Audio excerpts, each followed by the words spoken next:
नमस्कार बच्चों, मैं संगीता सेन आपकी हिंदी टीचर एनवेरा ऑनलाइन एजुकेशन में आपका स्वागत करती हूँ।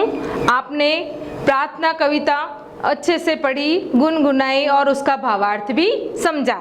आज लेते हैं उसी प्रार्थना कविता के पुस्तक के पीछे दिए हुए प्रश्नों के उत्तर और शब्दार्थ। पहले हैं शब्दार्थ।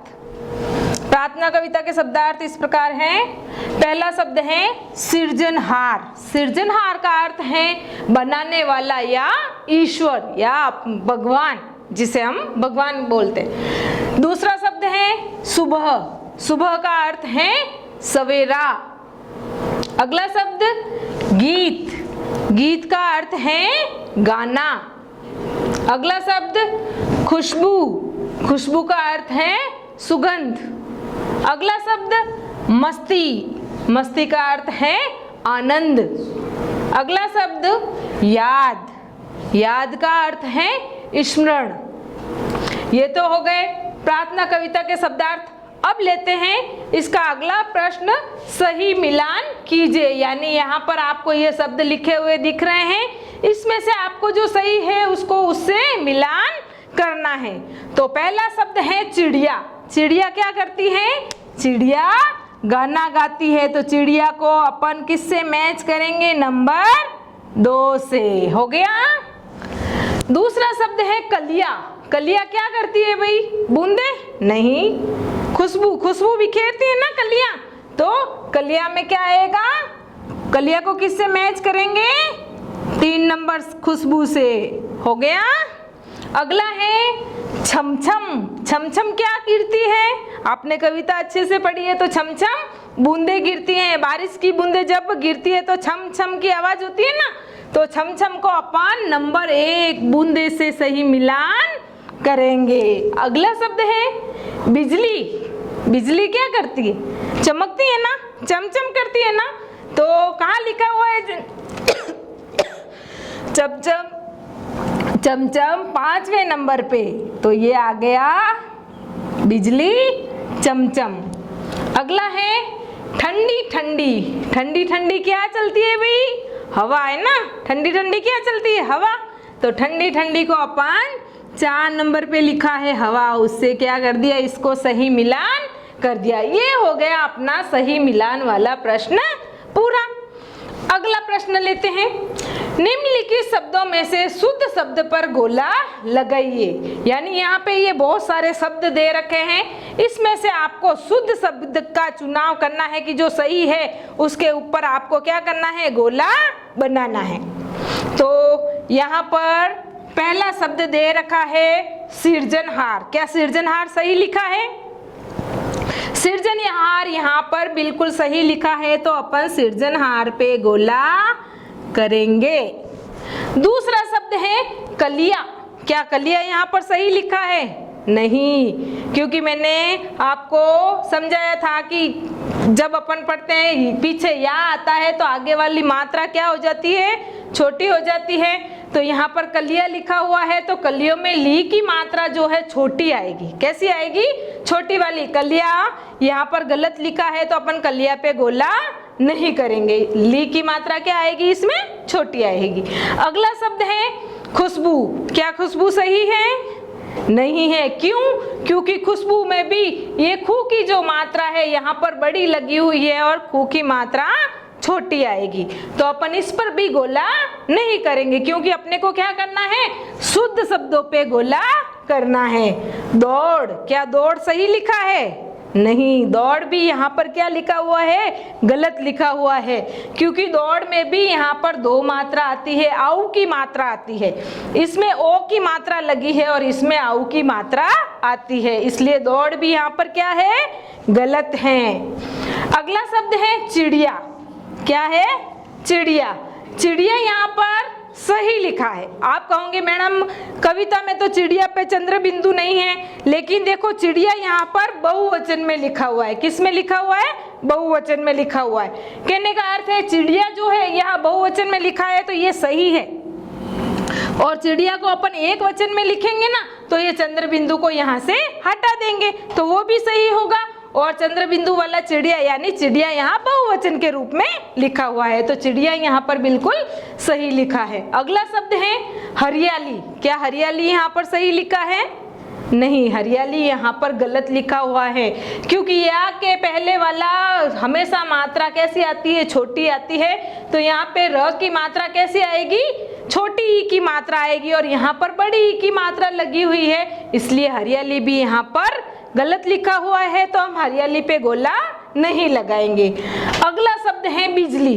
क्या बिजली यहाँ पर सही लिखा है? नहीं। क्यों? क्योंकि बिजली में भी ब के ऊपर बड़ी ई की मात्रा लगी है और इस पर छोटी ई की मात्रा लगती है। जब ब पर छोटी ई की मात्रा लगेगी तब बिजली सही होगा। इस पर भी अपन गोला नहीं लगाएंगे, क्योंकि ये क्या लिखा है? गलत लिखा है। अगला शब्द है मैदानों। मैदानों यहाँ पर बिल्कुल सही लिखा है, तो अपन मैदानों पे क्या करेंगे? गोला लगाएंगे। अगला शब्द है बूंदे। बूंदे कैसे लिखा है? सही है या गलत? बूंदे यहाँ पर बिल्कुल सही लिखा हुआ है, तो बूंदे पर भी अपन गोला करेंगे। अगला शब्द है हवा। हवा तो सही लिखा है ना भाई, इसमें तो कुछ है ही नहीं, तो इस पर भी अपन गोला करेंगे। अगला शब्द है मशती। क्या मस्ती पढ़ते हैं अपन? इसको अपन क्या पढ़ते हैं? मस्ती, है ना? तो इसमें स आधा आना चाहिए और यहाँ पर स पूरा लिखा है, तो ये भी क्या है? गलत है, तो अपन मस्ती पर गोला नहीं लगाएंगे। अगला अंतिम शब्द है जग।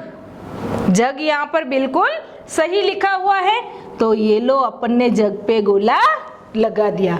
ये हो गए अपने शब्दार्थ, सही मिलान और शुद्ध शब्दों पर गोला करने वाले प्रश्न पूरे। अब आपको आगे वाला प्रश्न लूंगी, सही विकल्प पर आपको सही का चिन्ह लगाना है।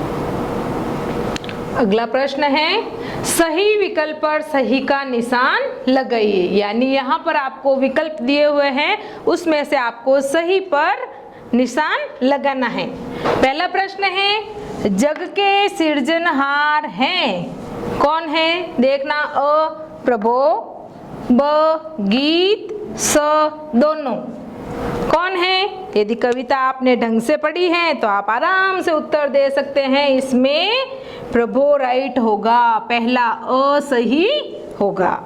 दूसरा है जब छमछम गिरती हैं। क्या गिरती है भाई? छमछम। छमछम क्या गिरती हैं? क्या गिरती हैं छमछम? अ बूंदे, ब पानी, स सूरज की किरणें। यदि आपने पढ़ी है कविता तो अपने को सही पता है क्या गिरती हैं छमछम? बूंदे, तो इसमें बूंदे राइट होगा। अगला है ग ठंडी ठंडी हवा क्या ढोकर लाती है। ठंडी ठंडी हवा क्या ढोकर लाती है? तो इसमें अ दे रखा है खुशबू, ब मस्ती, स पत्ते, तो इसमें कौन सा सही होगा? मस्ती। ठंडी ठंडी हवा क्या ढोकर लाती है? मस्ती। ये हो गए अपने सही विकल्प वाले प्रश्न पूरे। लेते हैं आगे वाले प्रश्न। निम्नलिखित प्रश्नों के उत्तर लिखे, यानी अब यहाँ पर प्रश्न दे रखे हैं, उनके आपको उत्तर बताने हैं। पहला प्रश्न है कौन सुबह उठकर खुशी के गीत गाती है? बताइए आप लोग। उत्तर होगा चिड़िया सुबह उठकर खुशी के गीत गाती हैं। दूसरा प्रश्न बिजली चमचम कब करती है? बिजली चमचम कब करती है? उत्तर होगा वर्षा ऋतु में बिजली चमचम करती है या बारिश के मौसम में बिजली चमचम करती है। अगला प्रश्न जग के सृजनहार कौन है? जग के सृजनहार कौन है? तो इसका उत्तर होगा जग के सृजनहार ईश्वर अर्थात भगवान हैं। अगला प्रश्न है विलोम शब्द लिखे, यानी कुछ शब्द दिए हुए हैं उनके आपको उल्टे अर्थ लिखने हैं। विलोम शब्द का मतलब उन शब्दों के उल्टे अर्थ लिखना। पहला शब्द है सुबह। सुबह का उल्टा क्या होगा? शाम। क्या होगा? शाम। अगला शब्द है खुशी। खुशी का उल्टा दुखी। अगला शब्द खुशबू। खुशबू का उल्टा बदबू। और अंतिम शब्द ठंडा। ठंडा का उल्टा क्या होगा? गरम। ये हो गए अपने प्रश्नों के उत्तर और विलोम शब्द पूरे। लेते हैं इस पाठ का अंतिम प्रश्न। दिए गए शब्दों के पर्यायवाची शब्द लिखिए। पर्यायवाची शब्द होते क्या है? पर्यायवाची शब्दों का अर्थ होता है जो अर्थ शब्द समान अर्थ प्रकट करते हैं वो शब्द क्या कहलाते हैं? पर्यायवाची। कहने का मतलब उन्हीं शब्दों के कुछ अलग अलग नाम, अपन उन शब्दों को और किन किन नामों से जान सकते हैं ना, उनके समान अर्थ प्रकट करते हैं तो वो क्या कहलाते हैं? पर्यायवाची। अब देखो यहाँ पे शब्द दिया हुआ है सुबह। सुबह के पर्यायवाची हैं प्रातः और सवेरा, यानी सुबह को अपन प्रातः भी बोलते हैं और सवेरा भी बोलते हैं, इसलिए ये इनके क्या हो गए? पर्यायवाची शब्द। दूसरा शब्द है वन। वन के पर्यायवाची हैं वृक्ष और पेड़। अगला शब्द जग। जग को और क्या क्या कहेंगे? संसार, दुनिया, और भी है विश्व, बहुत सारे हैं, आपको सिर्फ दो दो देने हैं। अगला शब्द है प्रभो। प्रभो के पर्यायवाची हैं यहाँ पर ईश्वर और भगवान। क्या है? ईश्वर और भगवान। ये हो गई आपकी प्रार्थना कविता के प्रश्न उत्तर पूरे। आपने प्रार्थना कविता पढ़ी, सुनी और उनके शब्दार्थ के लिए पर्यायवाची के ये सारे प्रश्नों के उत्तर आपको अपनी कॉपी में करने हैं। आज हो गया अपना ये पाठ पूरा। धन्यवाद।